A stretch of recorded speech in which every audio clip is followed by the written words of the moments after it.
Assalamualaikum warahmatullahi wabarakatuh. Selamat pagi, salam sejahtera. Apa khabar adik-adik semua? Saya dah tunggu dah lama ya. Saya rasa majlis ni banyak sangat ucapan, jadi saya cuba meringkaskannya lah. Yang berhormat Cik Geli, terima kasih datang ke jauh-jauh daripada ni ke Kuala Selangor ni. Tetamu-tetamu yang lain, Cik Yusof Muda, Cik Faizal Parish yang saya respect kerana demi kepentingan alam sekitar meninggalkan keretanya di luar dan berjalan kaki ke dalam. Okay, mungkin pada dia membakar lebih petrol ke dalam ni will contribute to the pollution and to the degradation of the carbon oksigen dekat dalam persekitaran. So, yalah, orang GEC ni macam tu lah kan So, tugas kita hari ini adalah untuk menerapkan nilai-nilai begitu kepada semua penduduk tempatan. Bukan saja orang yang memakai logo GEC saja yang mengamalkan nilai-nilai budaya hidup hijau. Okay, kita ada bersama kita pada pagi ini wakil daripada HSBC, Cik lagi ya? Cikgu Yulin. Dan juga penyumbang-penyumbang yang lain. Kita ada bersama kita juga ahli-ahli majlis daripada Majlis Daerah Kuala Selangor. Terima kasih kerana sudi datang, Puan Zaliha, Puan Nur Faizah, Cik Syaharudin dan Tuan Haji Misran. Dan saya yang lebih kagumnya adalah atas komitmen penduduk kampung dan anak-anak semua daripada, kena sebut nama kampung lah Kampung Raja Musa. Mana wakil daripada Raja Musa? Buat bunyi sikit. Kampung Bestari Jaya. Kampung Seri Tiram. Sama je bunyinya pada situ juga. Kampung Sungai Sireh. Okay. Dan kita difahamkan ada 4 sekolah yang turut serta. Nama sekolah tak diberi pada saya, tapi saya percaya daripada sekolah-sekolah di kampung yang berkaitan So tahniah kita ucapkan, big applause to the anak-anak sekolah. Okay, ada 2 perkara saja yang saya nak tekankan di sini. Pertamanya, usaha-usaha pemeliharaan alam sekitar ini tidak boleh dijalankan di peringkat kerajaan sahaja tanpa bantuan daripada NGOs dan juga badan-badan korporat.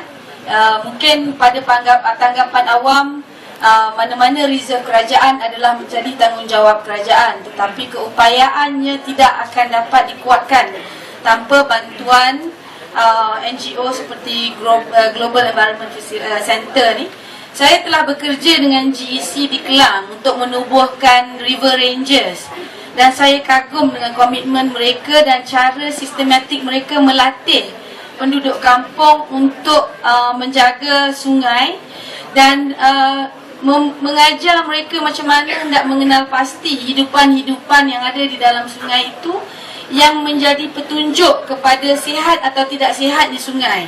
So, pengalaman saya dengan GEC di Kelang itu, kemudian di Petaling Jaya ada beberapa lagi program yang telah kita jalankan bersama dengan GEC, dan kini saya tiba di Kuala Selangor. Awal-awal lagi kawan GEC kita telah datang ke pejabat menerangkan apa program yang mereka jalankan, dan walaupun kita dapat menjalankan program ini di sebahagian kecil sahaja daripada keseluruhan kawasan hutan ini, tetapi bagi saya usaha permulaan itulah yang penting, kerana biasanya the first step is the hardest. Jadi apa yang kita dah mulakan di sebahagian ini dan kawasan-kawasan lain itu sepatutnya disambut baik oleh penduduk tempatan yang lebih menjadi mata dan kepala kepada kita untuk memelihara kawasan ini. Tadi Cik Yusof dah menerangkan apa pentingnya hutan paya gambut. Cik Faizal Parish telah pun menerangkannya juga, apa sumbangan NGOs dan badan-badan international dalam membantu kita. Sekarang ni kita nak tanya diri kita sendiri sebagai penduduk tempatan, sebagai orang yang secara terus terlibat dengan kawasan ini, apakah sumbangan kita? Setakat mana kita faham tentang pentingnya pemeliharaan hutan paya gambut ini, dan apakah yang boleh kita lakukan untuk memeliharanya daripada terus musnah?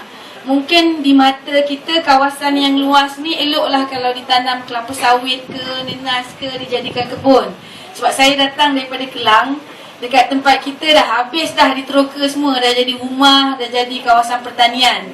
Dan menjadi tugas tambahan kepada majlis untuk menjaga supaya kawasan itu tidak dibakar. Jadi saya merasa terkilan lah bila kawasan itu telah tidak dari pihak kerajaan sendiri pada awalnya merasakan kawasan itu tidak lagi penting untuk direservekan dan telah diserahkan kepada penduduk untuk diteroka. Tetapi peneroka sebenarnya pun bukanlah petani-petani yang memang petani, tetapi lebih kepada yang minat nak jual tanah saja. Itulah jadinya tanah-tanah tu. Jadi kebakaran setiap tahun tu yang perlu kita tangani memang beberapa kali lah. Dan saya rasa di sinilah letaknya peranan penduduk kampung supaya menjadi mata dan telinga kita. Sebab kita tahu siapa yang datang meneroka, siapa yang datang untuk sama ada berekreasi ataupun memburu dan sebagainya, dan meninggalkan sama ada puntung rokok, serpihan kaca, dan sengaja membersih dan membakar hutan untuk dijadikan tanah pertanian. Jadi tanpa kerjasama dengan penduduk kampung dan apabila kita jadi forest ranger nanti, GEC akan mengajar kita lah bagaimana cara-cara memelihara dan melihat tanda-tanda sihat atau tidak sihatnya paya gambut itu. Dan saya rasa GEC dan MDKS boleh bekerjasama lah untuk kita sentiasa melatih forest rangers ini dalam menjaga kawasan kita. So saya sudahi ucapan saya di situ dengan sekali lagi berbanyak terima kasih kepada semua yang menyokong kita pada hari ini. Saya nampak ada lagi ahli majlis dekat belakang tu, Cik Tana Su. Kawan-kawan kita daripada MNS pun ada datang. Dan maaflah mana-mana yang saya tidak kenal, saya difahamkan Speed 99 pun ada menyumbang pada hari ini.